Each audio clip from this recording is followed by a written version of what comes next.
안녕하세요. 지난 시간에 후성 유전학에 대해서 간단하게 살펴봤었는데요.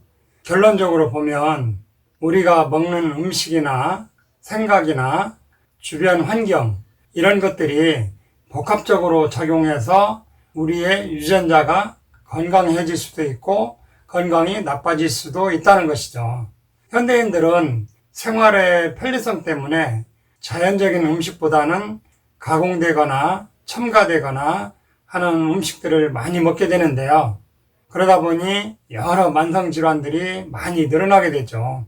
고혈압, 당뇨, 아토피, 알러지, 위장질환, 뇌혈관질환, 심혈관계질환 등 엄청 많아요.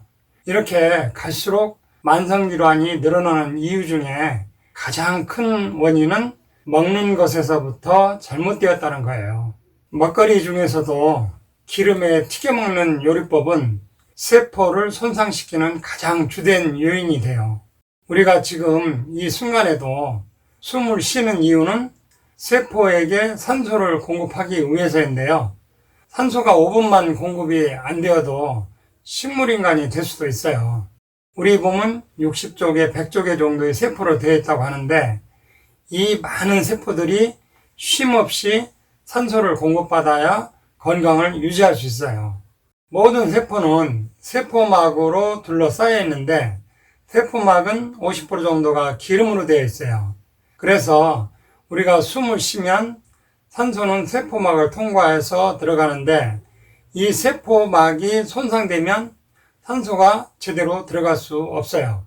세포막을 이루는 기름 성분은 활성산소나 스트레스에 의해서 쉽게 변질되는 성질이 있어요. 그래서 스트레스를 자주 받거나 과로해서 활성산소가 많아지거나 기름에 튀긴 음식을 먹거나 하다 보면 세포막이 손상되어서 세포막이 막히기 시작해요.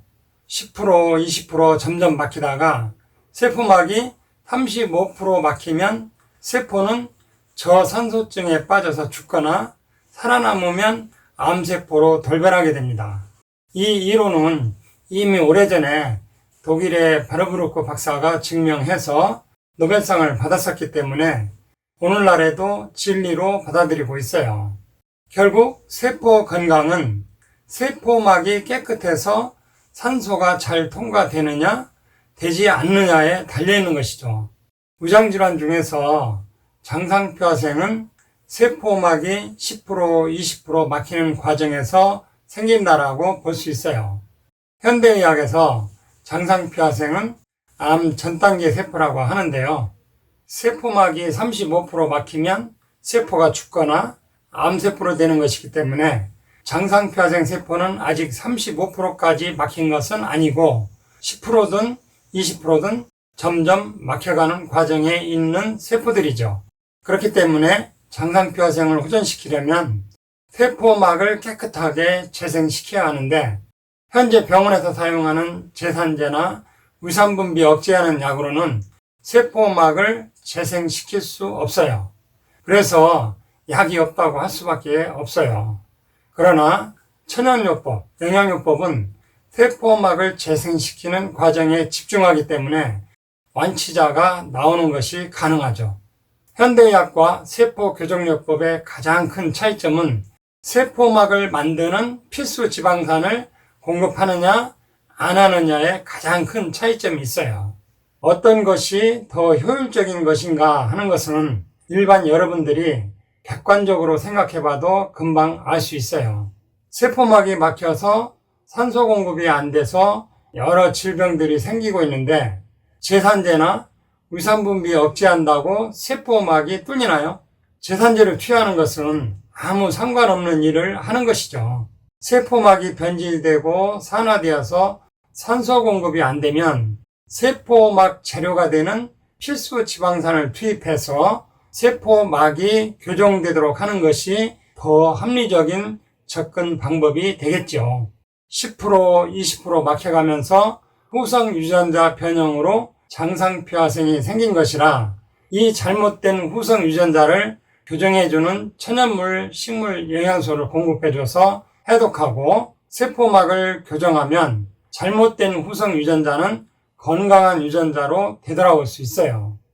그러니까 병원에서 장상피화생에는 약이 없다고 하더라도 그건 현대의학에만 해당되는 것이고 세포교정요법, 영양요법에서는 얼마든지 후성 유전자를 회복시킬 수 있다는 점 기억하시고요. 적극적으로 시도해 보시면 좋은 결과가 있을 겁니다.